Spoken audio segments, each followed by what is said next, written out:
नमस्कार। मैं वीके शास्त्री अपने चैनल के माध्यम से आप सभी दर्शकों का बहुत बहुत स्वागत करता हूं। 16 नवंबर 2023 से 28 दिसंबर 2023 के बीच एक अत्यंत महत्वपूर्ण ज्योतिषी घटना आपके जीवन में घटित होने जा रही है। ग्रहों के राजाधिराज भगवान भुवन भास्कर सूर्यदेव 17 नवंबर 2023 को राशि परिवर्तन करके अपने मित्र मंगल की राशि वृश्चिक राशि में गोचर कर चुके हैं और 16 दिसंबर तक सूर्य का गोचर वृश्चिक राशि में ही रहेगा। ग्रहों के सेनापति मंगल 16 नवंबर को अपनी राशि वृश्चिक राशि में गोचर कर चुके हैं और 28 दिसंबर तक वृश्चिक में ही रहेंगे। कोई भी ग्रह जब अपनी उच्च की राशि, स्वराशि या मित्र राशि में गोचर करता है तो वो अत्यंत शुभ फल प्रदान करता है। इस गोचर काल में सूर्य अपने मित्र मंगल की राशि में और मंगल अपनी ही राशि वृश्चिक में गोचर करेंगे तो दोनों ही शुभ फल प्रदान करेंगे। हालांकि इस गोचर का एक नकारात्मक पक्ष ये भी है कि सूर्य मंगल पर राहु की नवम दृष्टि पड़ेगी और शनि की दसम दृष्टि भी पड़ेगी और इसके कारण इस पूरे गोचर काल में कुछ तिथियां ऐसी हैं जब आपको विशेष रूप से सावधानी भी बरतनी होगी। तो इस वीडियो में बात करेंगे सूर्य मंगल के इस राशि परिवर्तन का मिथुन राशि के जातकों के जीवन पर क्या प्रभाव पड़ेगा। साथ ही मैं आपको वो डेट्स भी बताऊंगा जिसमें आपको विशेष रूप से सावधान रहना है। ये विश्लेषण आपकी चंद्र राशि के आधार पर किया जा रहा है, यानी चंद्रमा आपकी जन्म कुंडली में जिस राशि में गोचर कर रहे हैं वही आपकी चंद्र राशि है और उसी के आधार पर आपको इस वीडियो को समझना है। तो ये है मिथुन राशि के जातकों की कुंडली। सूर्य का गोचर आपकी कुंडली के छठे भाव में 17 नवंबर को और मंगल का गोचर 16 नवंबर को हो चुका है और यहाँ मंगल 28 दिसंबर तक गोचर करेंगे। सूर्य आपकी कुंडली में तीसरे भाव के स्वामी होकर के छठे भाव में गोचर कर रहे हैं और मंगल लाभ के भाव एकादश भाव के स्वामी होकर के छठे भाव में गोचर कर रहे हैं। यहाँ मंगल का गोचर इसलिए विशेष महत्व का है क्योंकि मंगल यहाँ पर विपरीत राजयोग बना रहे हैं। इस पर आगे हम चर्चा करेंगे। पहले सूर्य की बात कर लें। सूर्य तीसरे भाव के स्वामी होकर के छठे भाव में गोचर कर रहे हैं। छठा भाव क्या होता है? छठा भाव होता है नौकरी का, छठा भाव होता है कंपटीशन का, छठा भाव होता है सर्विस सेक्टर का, तीसरा भाव टूर एंड ट्रेवल्स का होता है, यात्राओं का होता है, कम्युनिकेशन का होता है, ऑनलाइन प्लेटफॉर्म का होता है, तीसरा भाव संचार माध्यमों का होता है। सूर्य और मंगल दोनों ही सरकारी नौकरी के प्रबल कारक होते हैं। सूर्य तीसरे भाव के स्वामी हैं। इस समय 16 नवंबर से 28 दिसंबर के बीच अगर आपको नौकरी मिलती है और नौकरी का लाभ आपको प्राप्त होगा क्योंकि लाभ के भाव के स्वामी होकर के मंगल विपरीत राजयोग बना रहे हैं। जो नौकरी इस समय आपको मिलेगी वह नौकरी ट्रांसफरेबल जॉब की होगी क्योंकि सूर्य तीसरे भाव के स्वामी हैं जो कि यात्राओं का होगा। तो ऐसी नौकरी या ऐसा कार्य जो मार्केटिंग से संबंध रखता है, जो टूर एंड ट्रेवल से संबंध रखता है, या ऐसा जॉब जिसमें आपके ट्रांसफर्स लगातार होते रहें, इस तरह का जॉब इस समय आपको मिलने का योग बन रहा है। इसके अलावा सूर्य की दृष्टि विदेश के भाव पर पड़ रही है। आप विदेश में भी नौकरी रोजगार इस समय प्राप्त कर सकते हैं, ऐसा योग है। तीसरा भाव संचार माध्यमों का होता है। आपको कंप्यूटर कम्युनिकेशन के क्षेत्र में, आईटी सेक्टर में या मंगल के प्रभाव से मेडिकल और सर्जरी के क्षेत्र में, इंजीनियरिंग और टेक्नोलॉजी के क्षेत्र में जॉब मिलने का, नौकरी मिलने का प्रबल योग बन रहा है। मंगल यहाँ पर विपरीत राजयोग बना रहे हैं। विपरीत राजयोग कुंडली में तब बनता है जब छठे, 8वें और 12वें भाव का स्वामी छठे, आठवें, 12वें भाव में गोचर करे। यहाँ मंगल छठे भाव के स्वामी होकर के छठे भाव में गोचर कर रहे हैं, तो मंगल विपरीत राजयोग बना रहे हैं। विपरीत राजयोग संघर्ष जरूर कराता है, लेकिन उच्च स्तर की सफलता भी देता है। तो यहाँ पर मंगल आपके जीवन में हर तरह की कंपटीशन, कोई भी, चाहे वो नौकरी के क्षेत्र में हो, चाहे व्यापार व्यवसाय के क्षेत्र में हो, राजनीति के क्षेत्र में हो, हर क्षेत्र में आपको विजय दिलाने वाला होगा। छठा भाव रोग, ऋण और शत्रु का भी कहा जाता है। मंगल छठे भाव में, तीसरे भाव में, 10वें और 11वें भाव में बहुत अच्छा रिजल्ट देते हैं।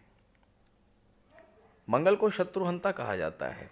शत्रुओं को आप पराजित करेंगे। कोई पुराना कोर्ट केस, कोई दुश्मनी, वो समाप्त होगी। स्वास्थ्य में सुधार होगा। किसी लंबी बीमारी से आपको राहत मिलेगी। और चूंकि मंगल लाभ के भाव के स्वामी हैं, तो इस समय आपकी इनकम में वृद्धि होगी। आय के नए नए स्रोत बनेंगे, खास करके मेडिकल के क्षेत्र से, इंजीनियरिंग के क्षेत्र से, या अगर आप डिफेंस में हैं, पुलिस विभाग में हैं, आपको अपनी नौकरी, अपने रोजगार व्यवसाय से धन की प्राप्ति होगी।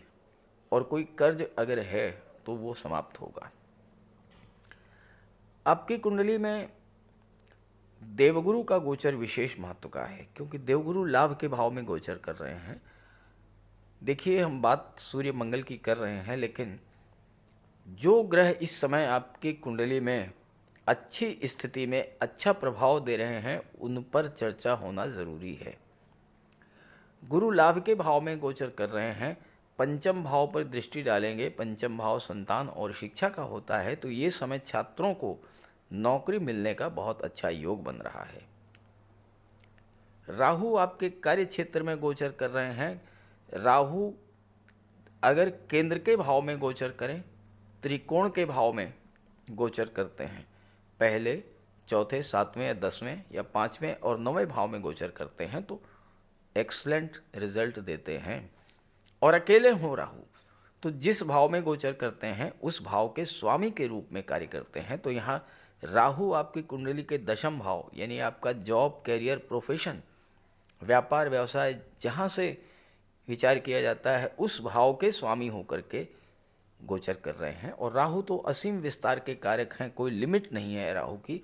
तो इस समय राहु आपके व्यापार व्यवसाय में बहुत बड़ी उपलब्धि आपको प्रदान करेंगे। गुरु आपकी कुंडली के सप्तम के स्वामी होकर के लाभ के भाव में बैठे हैं। सप्तम भाव आपके दाम्पत्य सुखों का होता है, सप्तम भाव व्यापार का होता है, सप्तम भाव विवाह का होता है। गुरु विवाह के कारक होते हैं, धन के कारक होते हैं। तो यहाँ पर इस गोचर काल में आपके विवाह का भी योग बन रहा है।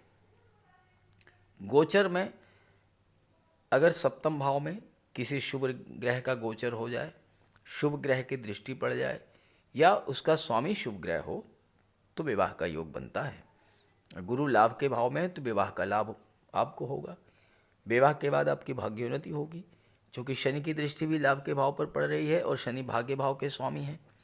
शनि इस समय मार्गी हो चुके हैं। और एक और अच्छी बात, 24 नवंबर को शनि नक्षत्र परिवर्तन करके धनिष्ठा से, यानी मंगल के नक्षत्र से निकल करके राहु के नक्षत्र में आ जाएंगे। एक शत्रु के नक्षत्र से निकल करके एक मित्र के नक्षत्र में आएंगे। तो शनि आपके लिए बहुत अच्छा फल प्रदान करेंगे। और आपके राशि के स्वामी के मित्र हैं शनि, मित्र हैं राहु, मित्र हैं गुरु और मित्र हैं सूर्य। और मंगल तो विपरीत राजयोग बना रहे हैं। तो कुल मिलाकर के ये समय आपके लिए बहुत अच्छा है। लेकिन कुछ डेट्स, जैसा मैंने शुरू में बताया, आपको विशेष सावधानी भी बरतनी पड़ेगी, क्योंकि शनि की दशम दृष्टि, राहु की नवम दृष्टि मंगल पर पड़ रही है। और मंगल की दृष्टि जो पड़ रही है वो 12वें भाव पर पड़ रही है। 12वां भाव खर्च का होता है, 12वां भाव अस्पताल का होता है, 12वां भाव कोर्ट कचहरी न्यायपालिका का होता है। नवंबर के महीने में 27 और 28 नवंबर, ये दो डेट्स ऐसी हैं जबकि मंगल और शनि दोनों का अंश बल लगभग बराबर होगा, यानी शनि मंगल एक दूसरे से बहुत नज़दीक होंगे, और जब नज़दीक होंगे तो शनि और मंगल की शत्रुता का प्रभाव आप पर पड़ेगा। स्वास्थ्य का विशेष ध्यान रखना होगा। मंगल जब पीड़ित होते हैं तो चोट चपेट दुर्घटना की स्थिति बनती है, परिवार में कलह और तनाव की स्थिति बनती है, प्रॉपर्टी को लेकर विवाद उत्पन्न होता है। साथ ही साथ यहाँ पर सूर्य भी हैं और सूर्य की दृष्टि भी 12वें भाव पर पड़ रही है। सूर्य के कारण, सूर्य पर जब शनि की दृष्टि पड़ेगी तो आपको नेत्र कष्ट हो सकता है, हाई ब्लड प्रेशर की समस्या से आप परेशान हो सकते हैं, सिरदर्द माइग्रेन की समस्या हो सकती है। सूर्य और मंगल दोनों अग्नि तत्व ग्रह हैं और मंगल की अष्टम दृष्टि आपके लग्न पर पड़ रही है।